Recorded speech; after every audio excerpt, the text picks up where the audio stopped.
think we'll move on to Ciaran, if we might, and bring up his talk, because he's, I assume he's part of your group. And so Ciaran is. We'll hear from him. Hi there, my name is Ciaran O'Donoghue. I'm a PhD student at Birkbeck, University of London, and in this paper I'll explore the complicated relationship between Birkbeck, its theatre, and women between the 1830s and the 1920s. In particular, I want to highlight a specific set of developments. I contend that women's involvement in amateur musical and dramatic productions in the Birkbeck Theatre and the classes that performed had the consequence of normalising a female presence within the institution.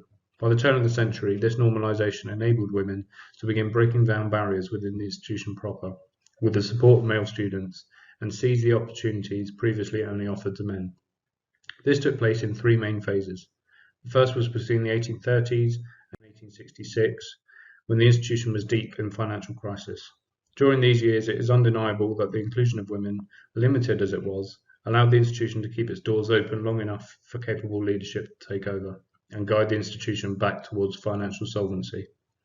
The second phase saw the institution's directors capitalising on wider cultural trends to bolster the reputation and popularity of the Birkbeck Theatre as well as their balanced books. This subsequently brought more women into the audience and then into the membership. Whilst the directors' motivations were fiscal, these burgeoning numbers of young women taking up memberships had their own aspirations. They wanted access to real education and forced Birkbeck to provide it to them, long before many other institutions would even consider such a notion. Although the London Mechanics Institution, as Birkbeck had originally been called, allowed women access to the lecture hall in 1830, there was still debating the propriety of allowing women to enter through the front doors 3 years later. By and large, women were not given access to classes at this time. It was believed that a woman's place was in the home, and as such they had no need to take classes in chemistry, mathematics or Latin. In the coming decades, such cultural concerns were increasingly superseded by financial ones. Dwindling numbers of male members meant that the institution was struggling to pay its debts. It was hoped that increasing the number of ways in which women were included had the potential to balance the books.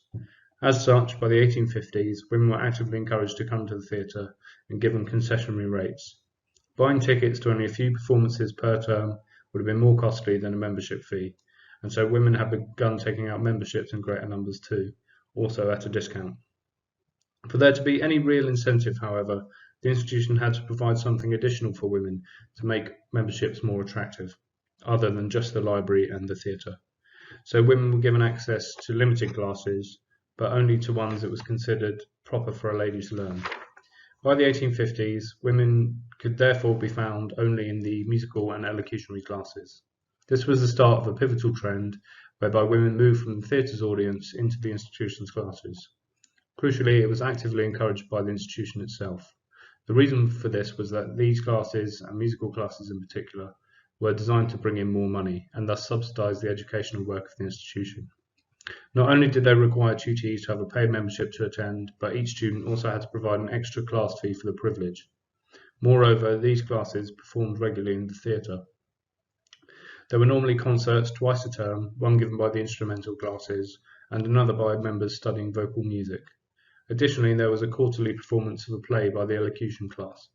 Ticket sales to these were an important revenue stream, consistently ranked among the top three, alongside room rental and memberships themselves. The musical classes and their concerts brought in the lion's share of ticket sales and attracted new members. Whilst the institution's motivations were monetary, women had a multitude of reasons to want to learn elocution and music. Firstly, to them, this was not merely light and idle entertainment, but rather useful vocational knowledge, as useful to them as bookkeeping classes were to aspirational clerks. Women could take up tutoring in these subjects once they were sufficiently skilled. Tutoring was one of the few jobs in which women could work for money without being looked down upon, as it was often considered shameful, the assumption being that their menfolk were not able to adequately provide for them. Both this vocational aspect and the attendance of the institution, rather than seeking private tuition themselves, hints at the second reason. The institution's classes provided a social life outside of the home. The entrenched cultural expectation that women should inhabit only the domestic sphere could be stifling and miserable. For a few hours a week, they could socialise with people who had common interests. The music class even organised summer expeditions to exotic locales such as Buckhurst Hill, to which the whole institution was invited. These were rarefied opportunities to turn acquaintances into friends, and for single women to potentially even meet a husband. Nor were the entertainments themselves simply a nice way for the audience to spend a midweek evening. For the performers, the theatre provided an opportunity to showcase one's skills, spend extra time practicing and socialising, and to push oneself in spite of a lack of formal progression. Indeed, once a year, the elocutionary class exam was conducted in front of a paying audience in the theatre, with a prize for the winner. In this way, the theatre provided additional motivation in the classes. Nevertheless, despite the success of student entertainments and additional class fees, the London Mechanics Institution sunk ever deeper into a financial quagmire, and debts continued to mount. In 1857, Parliament sent Dr. Leon Playfair to examine the situation. What he saw disappointed him. Less than 2/3 of the membership were involved in what Playfair determined to be solid instruction. 190 members were studying languages, science, maths and art. The remaining 570, however, were involved in what he termed light and amusing subjects. The Wednesday night entertainments were singled out for their disjointed nature. 2 concerts and a dramatic performance broke up the list of random geographical and literary lectures. It was a far cry from the scientific mission the London Mechanics Institute had been set up to accomplish. Playfair determined that the institution was beyond help. Parliament concurred and no funding was given. However, what had eluded Playfair's analysis was that the musical and elocutionary classes, and in particular their public performances, were essential to keeping the institution open. Even the admission of women to these classes had been a necessary financial decision. Without them, the membership would be too small for the institution to survive. So the light and amusing classes continued alongside the disjointed programme of lectures, and over the next 10 years, the institution entered a state of inertia. In 1866, a new committee, the Educational Council, took over the direction of the institution. They renamed it the Birkbeck Literary and Scientific Institution and redesigned the curriculum to appeal to the clerks that now lived in the neighbourhood. Their plan worked, and the institution entered a new period of unprecedented success. Meanwhile, the fame of the student performances continued to grow, as did the audiences attending them. By the late 1860s, newspaper reporters were frequently in attendance to critique the students. It is notable that the lectures, conversely, received no press attention whatsoever. Women formed about half the players of any dramatic productions, and frequently all female music concerts took place too. Yet, although the numbers of female members remained nearly constant, their high profile in the theatre belied their position within the institution proper. They were becoming a progressively smaller proportion. As the curriculum expanded, its focus was undeniably on providing men with the vocational skills for the commercial world that now encircled the institution. From these classes, women remained barred, as much by culture as by writ. Nevertheless, their constant association with the theatre was normalising their presence. Precisely because they had a high profile there, the atmosphere became comfortably mixed. Female attendance was as much expected as desired. Before long, the runaway success of the Educational Council's reforms meant that the membership had become too large for their premises by 1879. Plans were drawn up for a new building. In order to further encourage the theatre's prosperity, the council took the instructive decision to contract Fowler and Hill as the architects. They were theatre architects through and through, and in no way was this a firm familiar with educational institutions.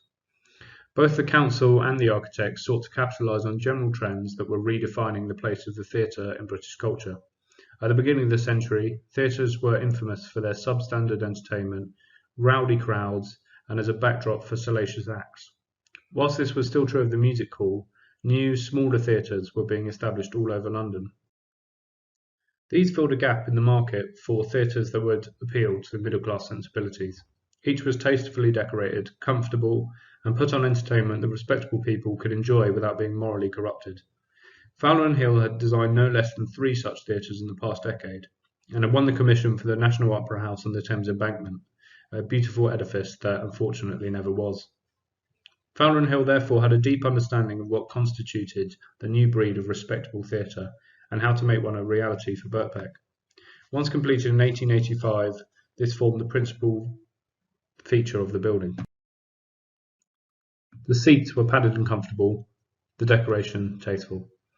The room itself had proper ventilation installed, and fire safety precautions were given thorough consideration.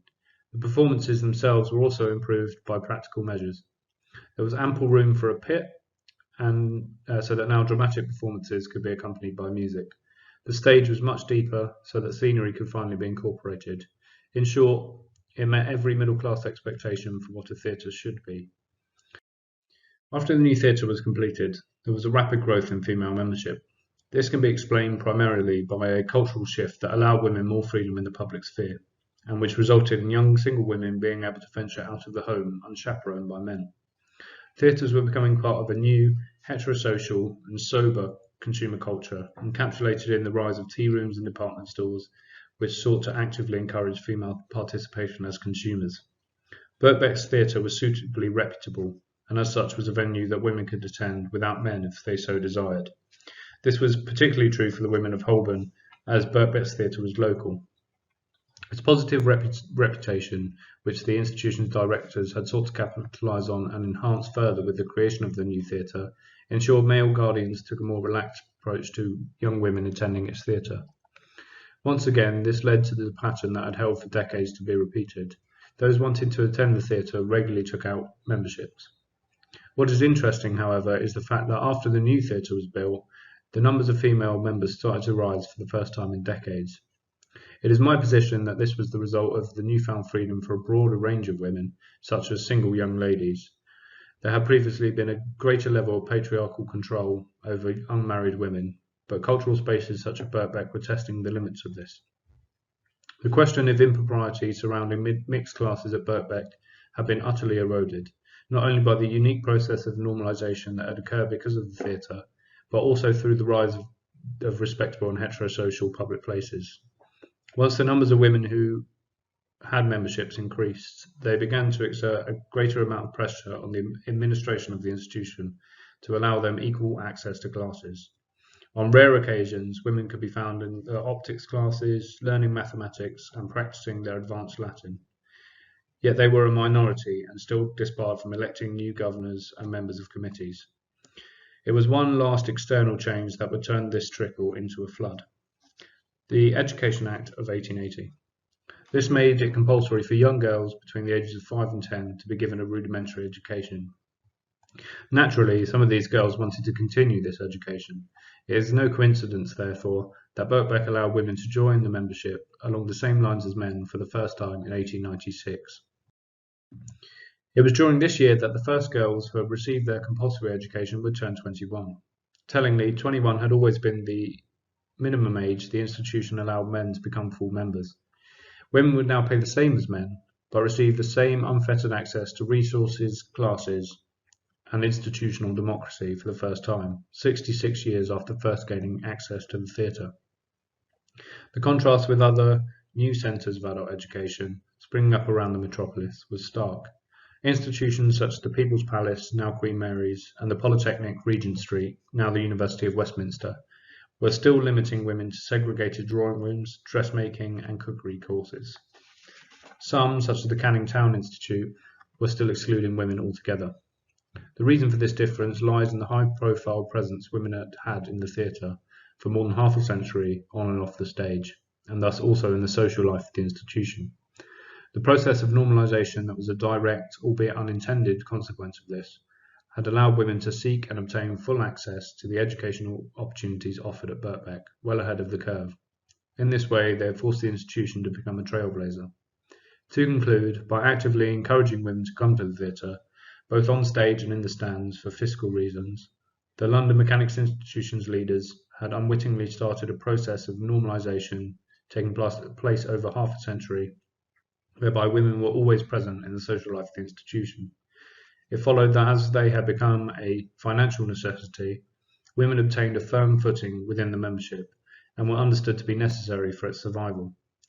This meant that although their numbers did not increase notably until the late 1880s, they remained, crucially, a highly visible section of the membership. This visibility further suggested to audiences generally that it was an accepting and respectable space, and to women in particular, that they could also participate should they so desire.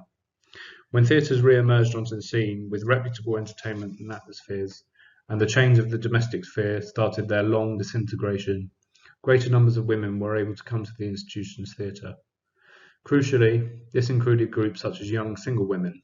When previously they would have formed an exception, they now bolstered the numbers. From there, they took the well-established path into the classrooms. Yet they were not willing to merely accept the barriers they were presented with. Especially once new female members had received a similar basic education to their male counterparts, their numbers swelled. Because the presence of ladies in the institution had been normalised, they met less resistance to their demands for change. Indeed, their easy acceptance as a natural constituent of the student body ensured that male students were generally supportive of their ambitions. When the Students' Union was formed in 1904, women had the same rights as men. This was a nationwide first. Women stood and were elected, as this image from 1909 depicts. In 1914, the elected female editor of the Lodestone, the student magazine, declared it her duty to detail the suffrage activities of students. Articles from both women and men show Birkbeck was a hub of activism. When the University of London Suffrage Society was formed, it was Annie Summers, a Birkbeck student, who was elected to be the first president. Her deputy was also a Birkbeck student, the unfortunately named Mr. Moody. The dramatic upswing in the number of female students between 1885 and 1914 had one final fortuitous consequence. As an evening college, Birkbeck students were of a generally higher average age than at most other centres offering University of London degrees. After the outbreak of World War I, this meant a significant proportion of the male students went to war. Around 300 male students entered active service. This represented a third of the student body and half the men. The remainder were predominantly illegible for service on account of their age. Most were students under the age of 18 taking the matriculation courses. Once again, Birkbeck's viability was in jeopardy. It was not yet a college of the university, and this ultimate ambition was in danger of never becoming a reality. If Birkbeck could not survive the war and continue degree-level education, a reversal of its fortunes was a distinct possibility.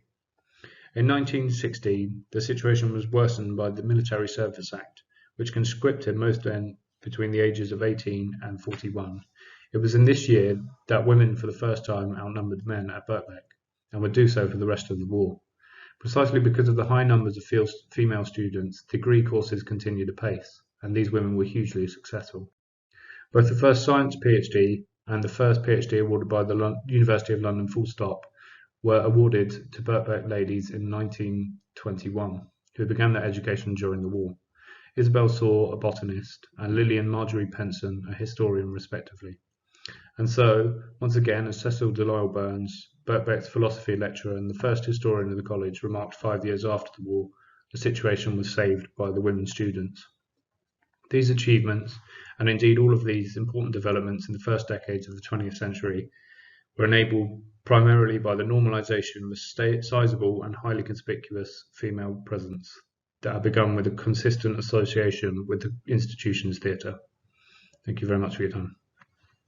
Thank you very much, Ciaran. I mean, that was interesting to see the influence of architecture at the building on an institution, and it's notable that the Reba Sterling Prize was announced yesterday, Kingston University, another of which I'm also an alumnus, as the UK's best new building, and particularly for attracting new students who were going to university for the first time. That was specially mentioned. So I think all university people should maybe take a look at the style of that building.